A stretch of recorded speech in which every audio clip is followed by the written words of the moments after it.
ബാർക്കോഴ ആരോപണത്തിലെ നിലവിലെ അന്വേഷണം തൃപ്തികരമല്ലെന്നാണ് പ്രതിപക്ഷം പറയുന്നത്. മുഖ്യമന്ത്രി പിണറായി വിജയനും മറുപടി നൽകിയിട്ടും പ്രതിപക്ഷ നേതാവ് രൂക്ഷമായ ഭാഷയിൽ തന്നെയാണ് പ്രതികരിക്കുകയുണ്ടായത്. ആരോപണ വിധേയനായ മന്ത്രി തന്നെ വാദിയായി എങ്ങനെയാണ് അന്വേഷണം നടത്തുക എന്നാണ് ചോദിക്കുന്നത്. പ്രതിപക്ഷം പ്ലക്കാർഡുകളുമായി നടുത്തളത്തിൽ ഇറങ്ങിയിരിക്കുന്നതാണ് നമ്മൾ കണ്ടത്. സഭാ നടപടികളുമായി സ്പീക്കർ മുന്നോട്ട് പോകുന്നു. മുൻ മന്ത്രി രാമകൃഷ്ണനാണ് ഇപ്പോൾ സംസാരിക്കുന്ന. പ്രതിപക്ഷം നടുത്തളത്തിൽ പ്രതിഷേധിക്കുകയുമാണ്.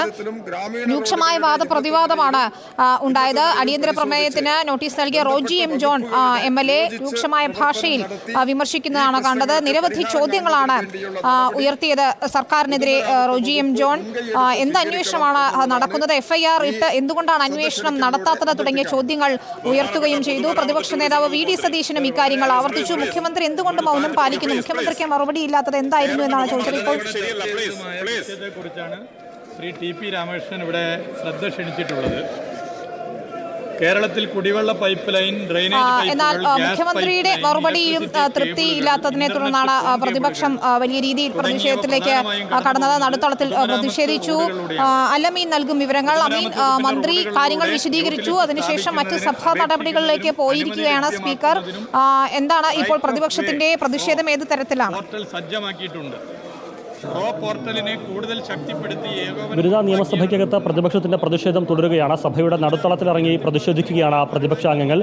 ഈ വിഷയത്തിൽ ജുഡീഷ്യൽ അന്വേഷണം വേണമെന്നുള്ളതാണ് പ്രതിപക്ഷം പ്രധാനമായും ആവശ്യപ്പെട്ടിരിക്കുന്നത്. അന്വേഷണ ആവശ്യത്തിൽ മുഖ്യമന്ത്രിയുടെ നിലപാട് ഇപ്പോൾ വ്യക്തമാക്കണം. അന്വേഷണം നടത്തിയേ തീരൂ, കേസെടുത്തേ തീരൂ. മുഖ്യമന്ത്രിയുടെ നിലപാട് ഇപ്പോൾ തന്നെ അറിയണമെന്നൊരു പിടിവാശി കൂടി പ്രതിപക്ഷ നേതാവ് സഭയിൽ കാണിക്കുകയും ചെയ്തു. മുഖ്യമന്ത്രി അതിന് പറഞ്ഞ മറുപടിയും ഇല്ലാത്ത പ്രചരണം നടത്തി അതിന്മേൽ നടത്തുന്ന ഒരു കിംവദന്തികൾ പ്രചരിപ്പിക്കുകയാണ്. ഇല്ലാത്ത കാര്യങ്ങളാണ് പ്രചരിപ്പിക്കുന്നത് എന്നുള്ളതാണ് മുഖ്യമന്ത്രി മറുപടിയായി സഭയിൽ പറഞ്ഞത്. അതായത് നിലവിൽ പ്രതിപക്ഷത്തിന്റെ പ്രതിഷേധം സഭയുടെ നടുത്തളത്തിൽ തുടരുകയാണ്. പ്ലക്കാർഡും ബാനറും ഉയർത്തിയാണ് അവരുടെ പ്രതിഷേധം. സ്പീക്കറുടെ മുഖം മറച്ചുകൊണ്ട് ബാനർ ഉയർത്തി പ്ലക്കാർഡ് ഉയർത്തിക്കൊണ്ട് പ്രതിഷേധിക്കുകയാണ് ഇപ്പോഴും. അതിനെതിരെ പലപ്പോഴും സ്പീക്കർ ആ തരത്തിലൊരു പ്രതിഷേധം ഒഴിവാക്കണം, പ്ലക്കാർഡും ബാനറും ഒഴിവാക്കണമെന്ന് സ്പീക്കർ ആവർത്തിച്ച് ആവശ്യപ്പെട്ടെങ്കിലും അത് പ്രതിപക്ഷം മുഖവിലേക്ക് എടുത്തിട്ടില്ല. പ്രതിപക്ഷത്തിന്റെ പ്രതിഷേധം തുടരുമ്പോഴും ഇപ്പോഴും സഭാ നടപടികളുമായി സ്പീക്കർ മുന്നോട്ട് പോവുകയാണ്. ഇപ്പോൾ ശ്രദ്ധ ക്ഷണിക്കലും സബ്മിഷനും ഉൾപ്പെടെയുള്ള നടപടികളാണ് ഇപ്പോൾ സഭയിൽ നടന്നുകൊണ്ടിരിക്കുന്നത്. അപ്പോഴും പ്രതിപക്ഷത്തിന്റെ പ്രതിഷേധം സഭയിൽ തുടരുകയാണ്. ഒരുപക്ഷെ പ്രതിപക്ഷം സഭ ബഹിഷ്കരിച്ച് പുറത്തിറങ്ങാനുള്ള സാധ്യതയും തള്ളിക്കളയാനാകില്ല. സഭാ നടപടികൾ സ്പീക്കർ വേഗത്തിൽ പൂർത്തിയാക്കി താൽക്കാലികമായി പിരിയാനും ഇന്നത്തേക്ക് പിരിയാനുള്ളൊരു സാധ്യതയും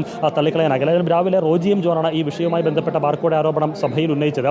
അതിന് എക്സൈസ് മന്ത്രി നൽകിയ മറുപടി കഴിഞ്ഞ സർക്കാരിന്റെ UDF സർക്കാരിന്റെ കാലത്ത് ഉള്ള മദ്യനയവുമായി താരതമ്യം ചെയ്തുകൊണ്ടും ബാർ ഉടമകളെ സഹായിക്കുന്നത് ആരാണ് എന്ന കണക്കുകൾ വിശദീകരിച്ചുകൊണ്ട് ഒരു നിലപാട് വിശദീകരിക്കുകയായിരുന്നു, വ്യക്തമാക്കുകയായിരുന്നു മന്ത്രി. പക്ഷേ അതിന് പ്രതിപക്ഷ നേതാവ് എഴുന്നേറ്റ് പറഞ്ഞ മറുപടി കഴിഞ്ഞ UDF സർക്കാരിന്റെ കാലത്തെ മദ്യനയം ചർച്ച ചെയ്യാനല്ല പ്രതിപക്ഷം നോട്ടീസ് നൽകിയത് എന്ന് മാത്രമല്ല പ്രതിപക്ഷം ഉന്നയിച്ച ആരോപണങ്ങൾക്ക് ഏതെങ്കിലും തരത്തിൽ മറുപടി പറയാൻ വകുപ്പ് മന്ത്രി തയ്യാറായതുമില്ല.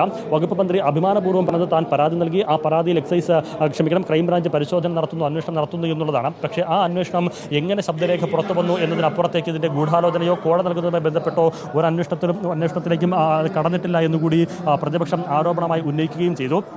വലിയ ക്രിമിനൽ ഗൂഢാലോചനയാണ് ബാർക്കോഴയുമായി ബന്ധപ്പെട്ട് നടന്നിട്ടുള്ളത്. മദ്യനയം തിരുത്തുന്നതുമായി ബന്ധപ്പെട്ട് അത് പരിഷ്കരിക്കുന്നതുമായി ബന്ധപ്പെട്ട വലിയ തരത്തിലുള്ള ക്രിമിനൽ ഗൂഢാലോചന നടന്നിട്ടുണ്ട്. ഈ ഗൂഢാലോചനയിൽ മന്ത്രിമാരും ഉദ്യോഗസ്ഥരും അതുപോലെ തന്നെ ബാറുടമകളും പങ്കെടുക്കുകയും ചെയ്തിട്ടുണ്ട്. എക്സൈസ് വകുപ്പിന്റെ ഉൾപ്പെടെ ടൂറിസം വകുപ്പിന്റെ ഉൾപ്പെടെ നേതൃത്വത്തിൽ ബാറുടമകളുടെ യോഗം വിളിച്ചതെല്ലാം ഈ ഗൂഢാലോചനയ്ക്ക് തെളിവാണെന്നുകൂടി പ്രതിപക്ഷം ആരോപിക്കുകയും ചെയ്തിരുന്നു. ടൂറിസം മന്ത്രി ഇതിലേക്ക് വലിച്ചിഴച്ചപ്പോൾ അതിന് പ്രതികരണവുമായി മറുപടിയുമായി ടൂറിസം വകുപ്പ് മന്ത്രി മുഹമ്മദ് റിയാസ് തന്നെ എഴുന്നേറ്റ് നിന്നു. തന്നെ ഇതിലേക്ക് വലിച്ചിഴയ്ക്കുന്നതിന് പിന്നിലുള്ള കാരണം തനിക്കുമറിയാം, ജനങ്ങൾക്കും അറിയാം എന്നുള്ളതായിരുന്നു മുഹമ്മദ് റിയാസിന്റെ മറുപടി. എന്ന് മാത്രമല്ല എല്ലാ കാലത്തും ടൂറിസം വകുപ്പും എക്സൈസ് വകുപ്പും കൈകോർത്ത് പ്രവർത്തിച്ച് മുന്നോട്ട് പോയിട്ടുണ്ട്. കഴിഞ്ഞ UDF സർക്കാരിന്റെ കാലത്തും അതേ നിലയിലുള്ള പ്രവർത്തനങ്ങൾ കാഴ്ചവെക്കുകയും ചെയ്തിട്ടുണ്ട്. അതുകൊണ്ട് അസത്യം പ്രചരിപ്പിച്ചുകൊണ്ട് അതിന്റെ മേൽ കെട്ടിപ്പൊക്കിയ ഒരു വിവാദമാണ് ബാർക്കോഴ വിവാദം.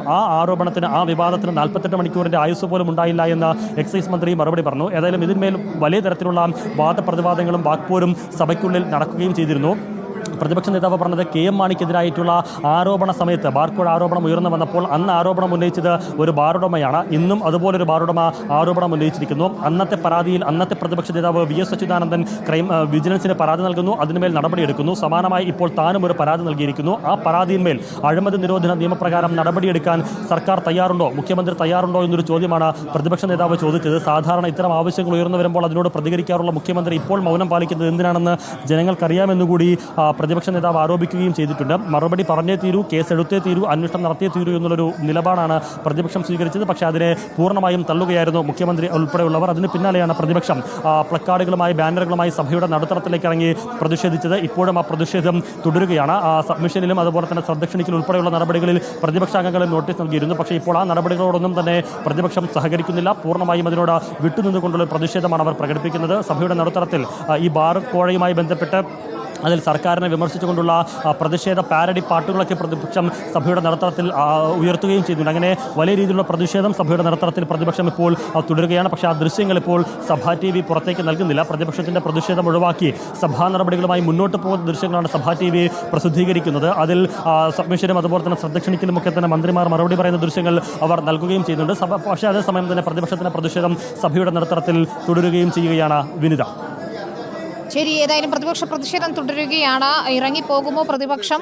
അങ്ങനെയെങ്കിൽ പുറത്തുനിന്ന് പ്രതികരണം വരും. ഇപ്പോൾ ഡയസിന് മുന്നിൽ ബാനറൊക്കെ ഉയർത്തിക്കൊണ്ട് പ്രതിഷേധിക്കുന്നത് നമുക്ക് കാണാം. നടുത്തളത്തിലേക്ക് പ്രതിപക്ഷ അംഗങ്ങൾ ഇറങ്ങി വരുന്ന ദൃശ്യങ്ങളാണ് പ്രേക്ഷകർ കാണുന്നത്. അതുകൊണ്ട് റോഡ് റെസ്റ്റോറേഷൻ വർക്ക് പൂർത്തീകരിക്കുന്നതിന് മറ്റ് നടപടികളുമായി മുന്നോട്ട് പോവുകയാണ് സ്പീക്കർ. ആവശ്യം മുൻനിർത്തി നമുക്ക് തിരിച്ചെത്താം ഒരു ചെറിയ ഇടവേളയ്ക്ക് ശേഷം. ഏതായാലും സഭയ്ക്കകത്തും പുറത്തും പ്രതിഷേധം കടുപ്പിക്കുമെന്ന് തന്നെയാണ് പ്രതിപക്ഷ നേതാവ് VD സതീശൻ വ്യക്തമാക്കിയത്. മുഖ്യമന്ത്രിയുടെ മറുപടിയിലും തൃപ്തരാകാത്തതിനാലാണ് പ്രതിപക്ഷ പ്രതിഷേധം സഭയിൽ രൂക്ഷമായിരിക്കുന്നത്. നമുക്കതിലേക്ക് തന്നെ തിരിച്ചെത്തണം.